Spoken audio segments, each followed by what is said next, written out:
Well, you know, Nancy Pelosi, good old Nancy Pelosi, she's a Catholic, and she takes her faith very, very seriously. Or she would like us to believe that she does. And yesterday, she was asked at a press conference whether she wants to impeach President Trump because she hates him, if that's really her motivation. And she was very offended by the question. Here was her answer. Nothing to do with it. Nothing to say with it. I think it's an important point. I think the president is a coward when it comes to helping our kids who are afraid of gun violence. I think he is cruel when he doesn't deal with helping our dreamers, of which we're very proud. I think he's in denial about the climate crisis. However, that's about the election. This is about the election. Take it up in the election. This is about the Constitution of the United States and the facts that lead to the president's violation of his oath of office. And as a Catholic, I resent your using the word hate in a sentence that addresses me. I don't hate anyone. I was raised in a way that is a heart full of love, and always prayed for the president. And I still pray for the president. I pray for the president all the time. So don't mess with me when it comes to words like that. First of all, her hand motions are very distracting because they appear to be disconnected from what she's actually saying, and it sort of freaks me out. It's just the president is a coward who doesn't care about dreamers, and he's trying to kill the planet, and he puts ketchup on his steak. It doesn't make sense. There should be some connect between. But more to the point, she says that she's as a Catholic, she doesn't hate anyone, and in fact, she has a heart full of love. Nancy Pelosi has a heart full of love, no hate for anyone. Maybe that's true, actually, because the millions of children whose execution she supports and helps fund and facilitate, the unborn children, well, she doesn't hate them. It's true she doesn't hate them. She just has a total disregard for them.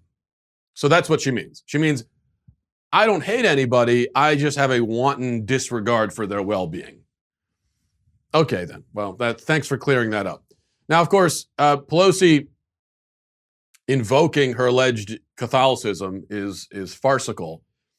She's not a Catholic, and I can say that. How do I know that?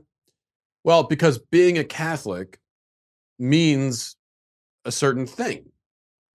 Just like being a Jew or being a Muslim. One of the things that it means, if you're a Catholic, is that you believe in the authority of the Catholic Church.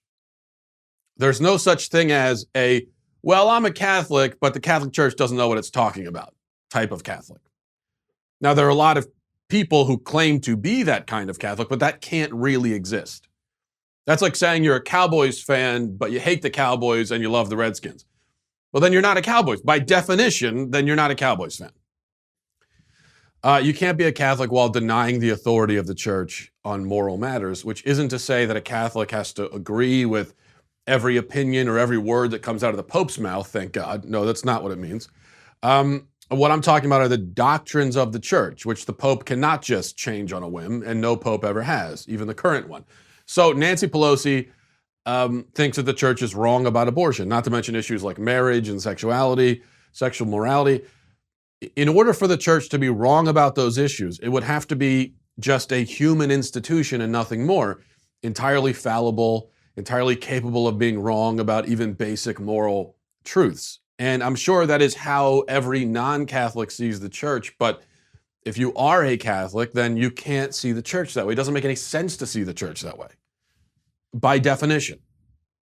This is one of the reasons why it also doesn't make sense when we talk about bishops and priests withholding communion from pro-abortion politicians who come to their churches, which is something that happens sometimes, should happen a lot more than it does. But it doesn't make sense when people say that they disagree with withholding communion. And I hear this from Catholics, I hear from non-Catholics. Say, well, I don't think they should do that. Disagree? The doctrine of the Catholic Church is that Christ is really present in the Eucharist, real presence. So it's not symbolic, he's really present there in a mystical, supernatural way. And so as the teaching goes, if you're in a state of mortal sin, you can't receive it. You have to go to confession first, get things right, and then you can go. Again, if you're not a Catholic, and you disagree with the metaphysical claims about the Eucharist, then, I understand that. I would expect you to disagree. If you agreed with it, I would expect you to be a Catholic. But to disagree specifically with the rules surrounding who can receive it, that doesn't make any sense. If the church is right about the Eucharist, then it stands to reason that it's right about the parameters around which you can receive the Eucharist. If the church is wrong about the Eucharist, or if you think the church is wrong about the Eucharist, then there's no reason to be Catholic, and you shouldn't care what rules there are and who can receive and who can't. The point is, religions are not your personal little playthings that you can do what you want with. They're not like a clump of Play-Doh in your hand that you can mold into whatever shape you want it to be. There is no such thing as a Muslim who rejects all the teachings of Islam. There is no such thing as a Mormon who thinks the Book of Mormon is bogus. There cannot be, in the same way, any such thing as a Catholic who thinks the church has no idea what it's talking about on an issue like abortion, the central moral issues of our time. But that's Pelosi's position. It must be. It has to be, given her radical, consistent, unyielding support for abortion and the abortion industry. So Pelosi is a fraud, not to mention a facilitator of and apologist for the mass murder of children. Just so we're clear about that.